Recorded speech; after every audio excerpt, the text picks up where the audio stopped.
En este video voy a explicar los parámetros que tiene una señal eléctrica de tipo senoidal. Para este caso podemos ver esta imagen que está en el pizarrón y nos damos cuenta que todas las señales eléctricas son periódicas, es decir, son patrones que se repiten hasta el infinito.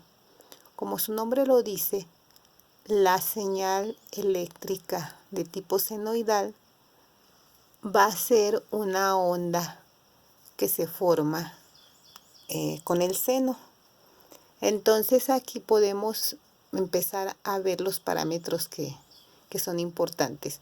En primer lugar son los ejes coordenados, que muchas veces los estudiantes no le dan mucha importancia, pero para una gráfica es esencial saber qué se está graficando.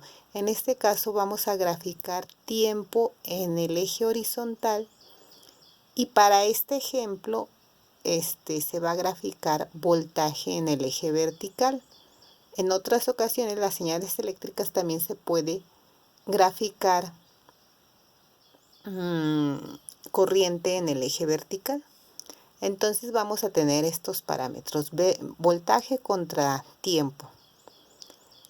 Entonces hay que ver las características. Si se fijan, esta onda empieza en 0 porque es senoidal. La onda seno empieza en 0, sube hasta un punto máximo y luego empieza a descender, llega otra vez a 0 y sigue descendiendo hasta un punto mínimo. Vuelve a subir, llega a 0 y a partir de aquí se va a repetir hasta el infinito. Entonces esta parte que desde que empieza hasta donde termina se puede decir es el periodo. Lo representamos siempre con la letra T. Entonces el periodo de una onda es toda la onda, todo el patrón de onda que se repite. Para este que está aquí dibujado en el pizarrón, vendría siendo toda esta parte que sería la onda senoidal. A partir de aquí es una repetición de la anterior. Entonces nuestro primer parámetro viene siendo periodo. Me representa la onda que se repite sobre el eje T, por lo tanto el periodo se expresa en segundos. Segundos, milisegundos, según sea lo adecuado para la onda, pero es en tiempo, en segundos. Luego tenemos aquí este pico máximo, lo vamos a llamar como el BP, es el voltaje de pico. En este caso, como estoy trabajando voltaje en el eje vertical, entonces es mi BP, el voltaje de pico, y ese es el valor máximo. Vamos a suponer que yo aquí le pongo un valor A. Entonces mi BP sería A. Tengo un pico máximo y la característica de la onda senoidal es que es simétrica respecto al eje Y. En este caso el eje vertical, que sería el eje B. Entonces mi BP mínimo sería también A, de manera que mi voltaje BPP viene siendo 2A. ¿Por qué 2A? Porque de aquí a este punto máximo mide A y de aquí a este punto máximo mide, digamos, menos A. Aquí lo tengo. Si yo quiero saber cuánto mide desde este punto a este punto, pues simplemente sumo en magnitud los dos valores. Si este fuera 5 volts, este es menos 5 volts, la diferencia de potencial entre este punto y este otro, pues serían 5 más 5, serían 10 volts. ¿Sí me explico? Entonces tenemos estos valores, el periodo, el BP, que es el pico máximo, el BPP, que es el valor de pico a pico del máximo al mínimo. Tenemos la frecuencia. Bueno, esto ya es parte de la física clásica que debieron de haber estudiado en la prepa. La frecuencia es 1 sobre periodo. ¿Qué es la frecuencia? Es las veces que se repite en un segundo. Entonces aquí la frecuencia es el inverso del periodo. Si yo conozco el periodo, puedo conocer la frecuencia. Si conozco la frecuencia, puedo conocer el periodo.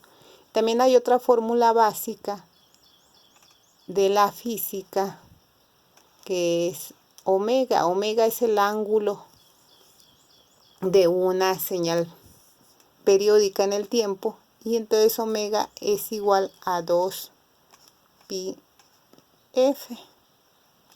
Aquí la pregunta pudiera ser para algunos: maestra, ¿de dónde está sacando este valor de 2pi f? Bueno, vuelvo a insistir, es una fórmula que ya deben de saber cuando vieron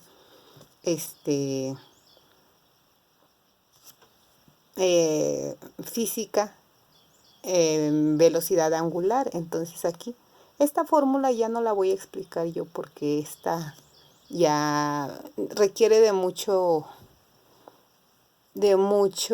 conceptos básicos, que es regresarme a la prepa. Entonces, si alguien no sabe de dónde sale esta fórmula, puede consultar el material que ya vimos en la teoría, o puede consultar un libro de física de prepa, y entonces vamos a tener ahí la demostración de que omega es igual a 2pi f. Aquí lo único que importante para mí, para esta materia, es que esta omega es el ángulo con el que se genera la onda senoidal.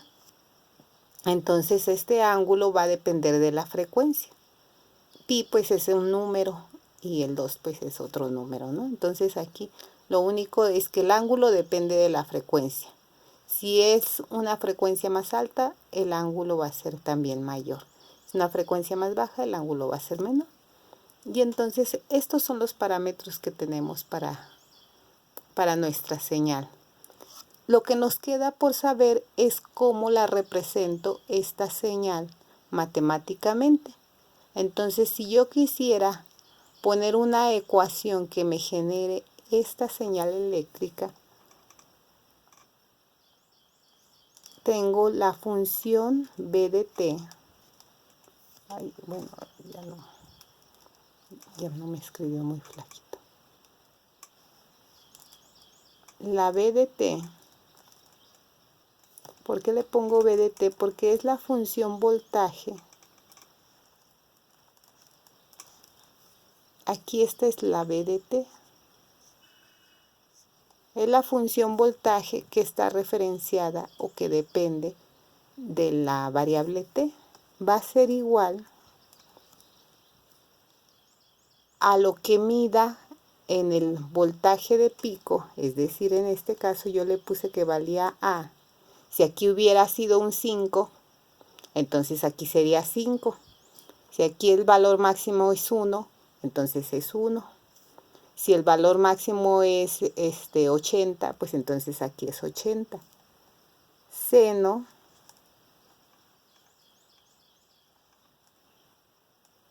de omega t.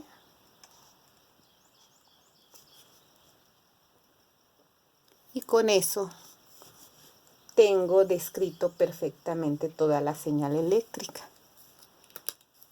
Este omega, recuerden que viene de aquí, de 2pi f. Entonces, esta ecuación que está aquí es la ecuación que me describe esta onda, esta señal, de manera general.